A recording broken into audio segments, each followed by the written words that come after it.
kedua akan mempresentasikan hasil diskusi kami yang berjudul Konsep dan Fondasi Dasar Ekonomi Islam. Saya sebagai moderator yang bernama Devika Sari Nugroho, dan presentator pertama yaitu Naila Salsabila, presentator kedua yaitu Asmiawati, presentator ketiga yaitu Husnul Fatimah, presentator keempat yaitu Istiqomah, dan presentator kelima yaitu Muhammad Ida Saputra. Kepada presentator pertama saya persilahkan.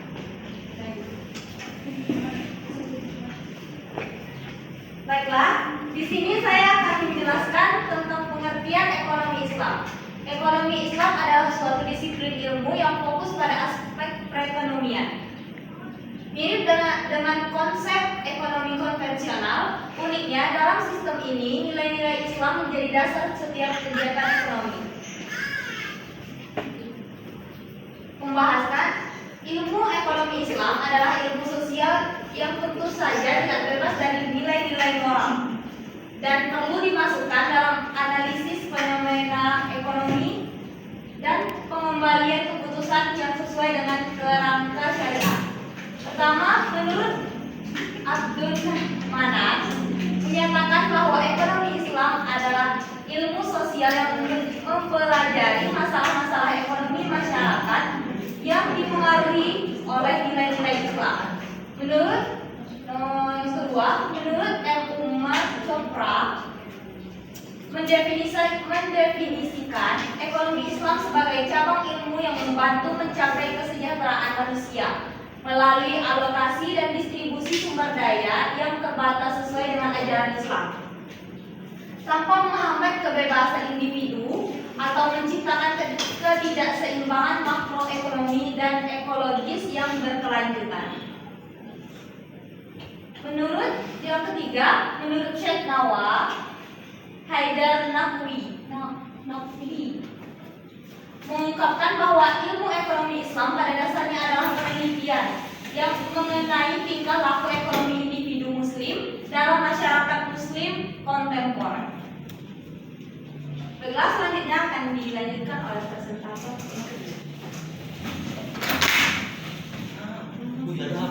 Selanjutnya, dasar hukum ekonomi Islam. Al-Quran. Di dalam Al-Quran menetapkan norma-norma hukum muamalat yang sebagian besar bersifat umum, dengan contoh seperti larangan memperoleh harta secara tidak sah sebagaimana dinyatakan dalam surah Al-Baqarah ayat 188, termasuk melalui praktik suap. Kedua, hadis. Hadis memberikan ketentuan-ketentuan hukum muamalat yang lebih terperinci daripada Al-Quran. Hadis Nabi Muhammad SAW yang diriwayatkan oleh Ibnu Majah, Ad-Darqutni, dan lain-lain dari Sa'id Al-Khudri. Karakteristik ekonomi Islam. Prinsip-prinsip ekonomi syariah menekankan 4 sifat utama. Pertama, kesatuan atau unity. Kedua, keseimbangan atau equilibrium. Ketiga, kebebasan atau free will. 4, tanggung jawab dan responsibility. Selanjutnya akan dilanjutkan oleh presentator ketiga. Selanjutnya, landasan ekonomi Islam. Landasan ini tidak dapat mengalami perubahan dalam kondisi apapun dan beberapa di antaranya meliputi: yang pertama, pokok bahwa harta pada hakikatnya adalah milik Allah Subhanahu wa taala dan manusia hanya diperbolehkan untuk memanfaatkan dan mengelolanya.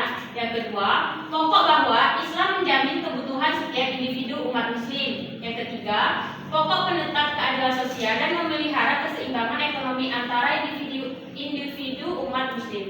Selanjutnya akan dilanjutkan oleh presentator keempat. Selanjutnya yaitu adapun landasan ekonomi Islam terdiri atas 5 nilai-nilai universal, yaitu sebagai berikut. Yang pertama yaitu ada tauhid, yang kedua ada keadilan atau adil, yang ketiga ada kenabian atau nubuwah, yang keempat ada daulah atau pemerintah, yang kelima ada ma'ad. Selanjutnya ada peranan ekonomi Islam dalam membentuk karakteristik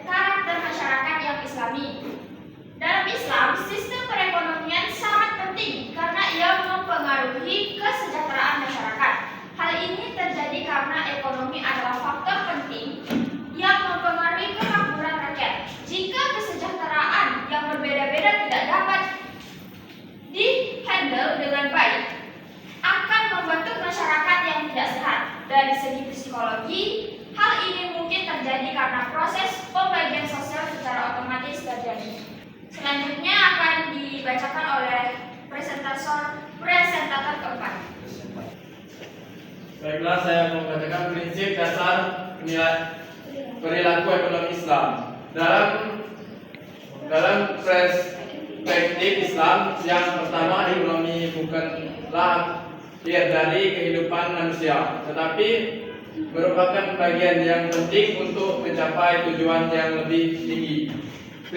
Prinsip dari adanya sistem ekonomi Islam memiliki tujuan: satu, mencari kesenangan akhirat yang diridhoi Allah Subhanahu wa taala dengan sangat kapital yang diberikan kepada makhluknya atau fala. Dua, dianjurkan memperjuangkan nasib sendiri, mencari rezeki dan hak milik dengan tidak melupakan hari akhir, tempat kembali semua makhluknya. Kembali ke moderator. Baik, jadi kesimpulan dari hasil diskusi kami pada judul ini adalah ekonomi dalam Islam sebagai bentuk pelengkap kehidupan bukan merupakan tujuan utama dalam hidup manusia. Ekonomi digunakan untuk mencapai tujuan lain dalam hidup, menunjang dan memberi kemarinan terhadap akibat dan moral umat manusia.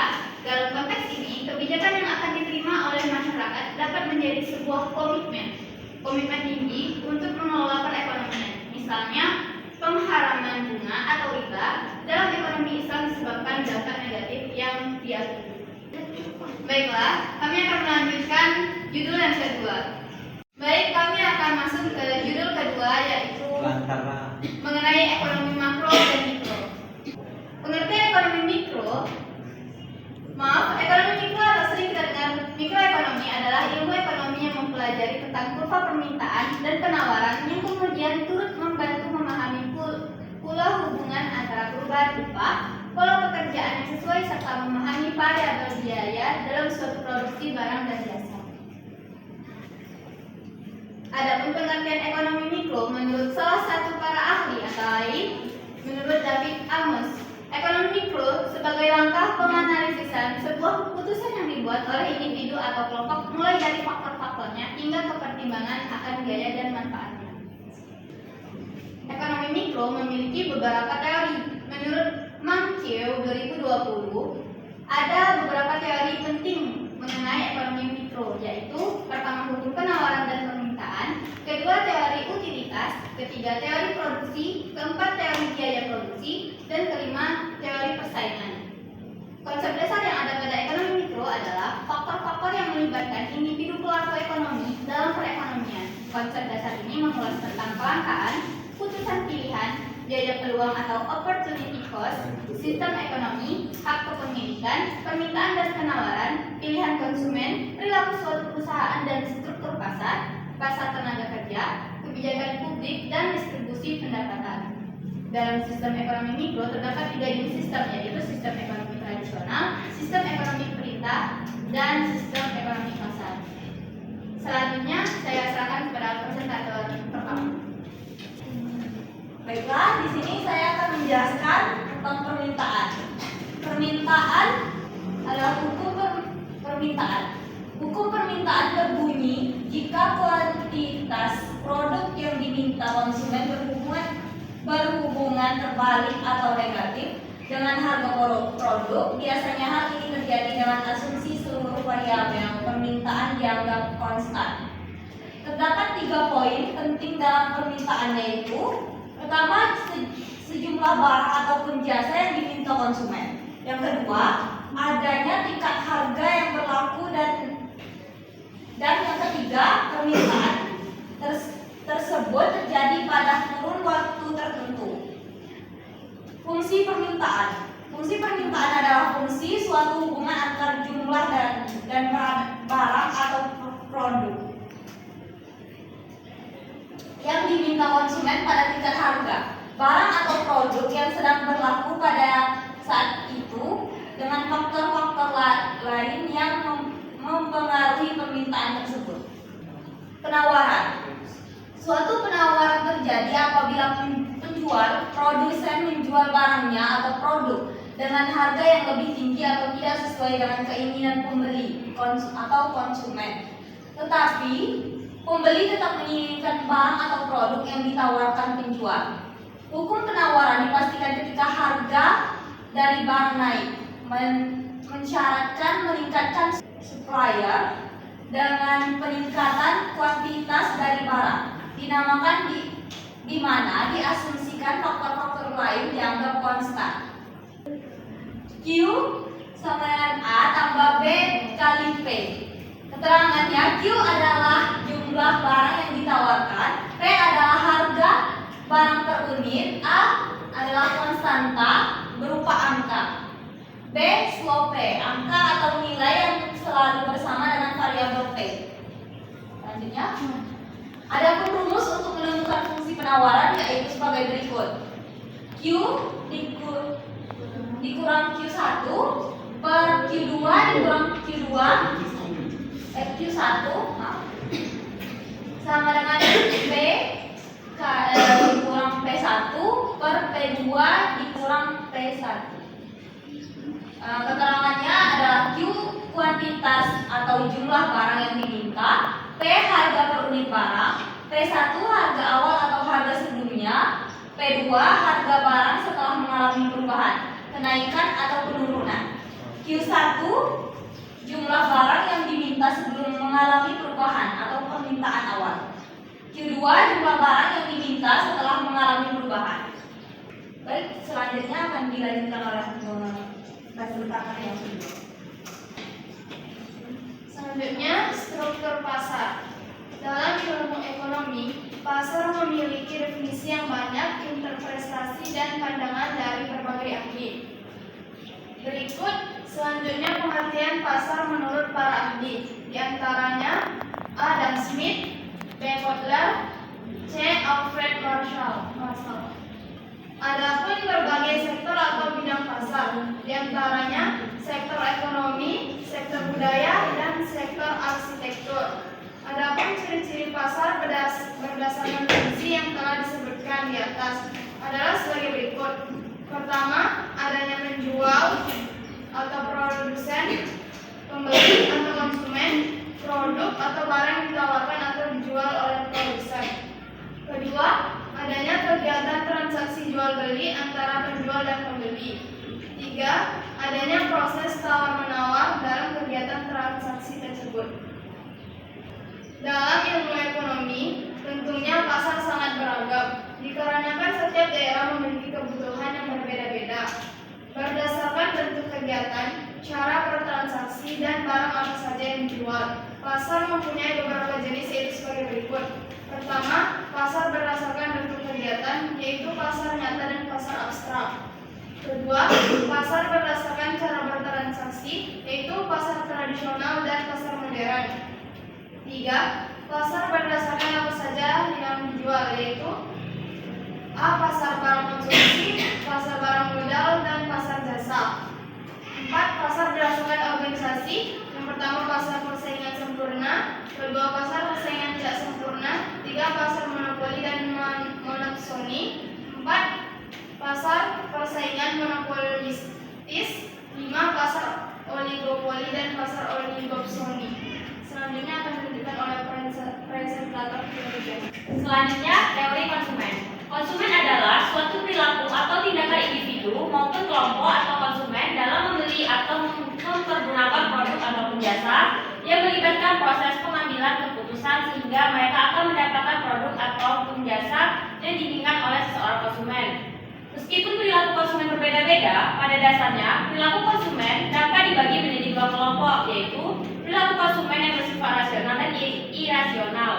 Saat konsumen sudah mendapatkan apa yang diinginkannya, konsumen tersebut akan melakukan beberapa proses yang mendasari keputusannya untuk mendapatkan suatu barang atau produk yang diinginkannya. Beberapa proses itu adalah mengenal masalah atau problem recognition, mencari informasi atau information search, mengevaluasi alternatif atau alternative evaluation, keputusan pembelian atau party decision, dan evaluasi pasca pembelian atau post purchase evaluation.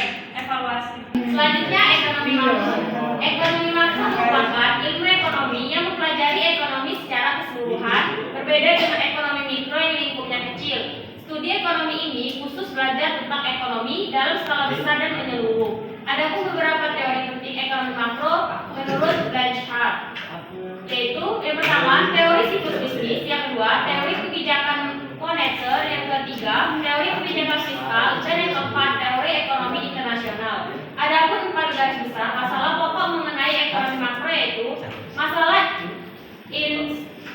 inflasi, masalah pengangguran, masalah neraca pembayaran, dan masalah pertumbuhan ekonomi. Selanjutnya akan dilanjutkan oleh peserta keempat. Selanjutnya yaitu ada siklus ekonomi. Adapun siklus ekonomi dapat digambarkan sebagai gelombang naik turun aktivitas yang terdiri atas 4 elemen. Indikator yang biasa digunakan untuk menganalisa siklus ekonomi adalah pertumbuhan ekonomi atau jumlah output real dan tingkat harga. Adapun susunan siklus ekonomi terdiri atas 4 elemen, yaitu yang pertama gerakan naik atau upturn atau expansion. Yang kedua titik puncak atau kulminasi atau peak. Yang ketiga gerakan turun atau downturn. Yang keempat ada titik terendah atau nadir atau flow. Terdapat beberapa mutasi siklus dan faktor-faktor yang mempengaruhinya antara lain yang pertama yaitu siklus jangka pendek, yang kedua yaitu siklus jangka menengah.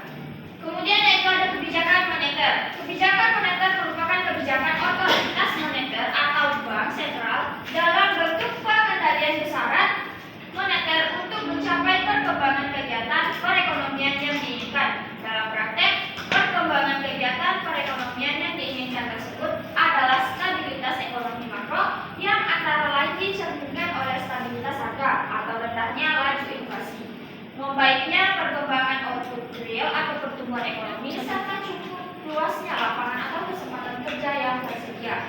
Kemudian yaitu ada selanjutnya ada perdagangan internasional. Perdagangan internasional adalah suatu bentuk transaksi barang, jasa ataupun faktor-faktor produksi yang terjadi dengan melewati batas suatu negara atau batas teritorial. Biasanya untuk perdagangan internasional itu bagi negara maju yang kebutuhannya adalah bahan baku dan produk pertanian. Sedangkan bagi negara berkembang yang dibutuhkannya adalah pasar, produk industri, dan pinjaman. Selanjutnya saya serahkan kepada presentator keempat. Baik, adapun perdagangan internasional yaitu perbedaan SDA, memaksimalkan efektivitas perbedaan teknologi dan selera tiap negara. Adapun manfaat perdagangan internasional antara lain: 1. Sumber devisa, 2. Perluasan kesempatan kerja, 3. Stabilitas harga, 4. Memperluas pasar.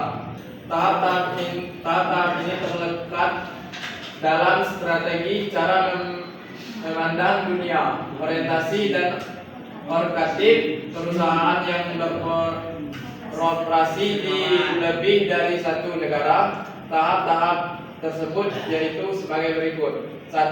Perusahaan domestik, 2. Perusahaan internasional, 3. Perusahaan multinasional, 4. Perusahaan global, 5. Perusahaan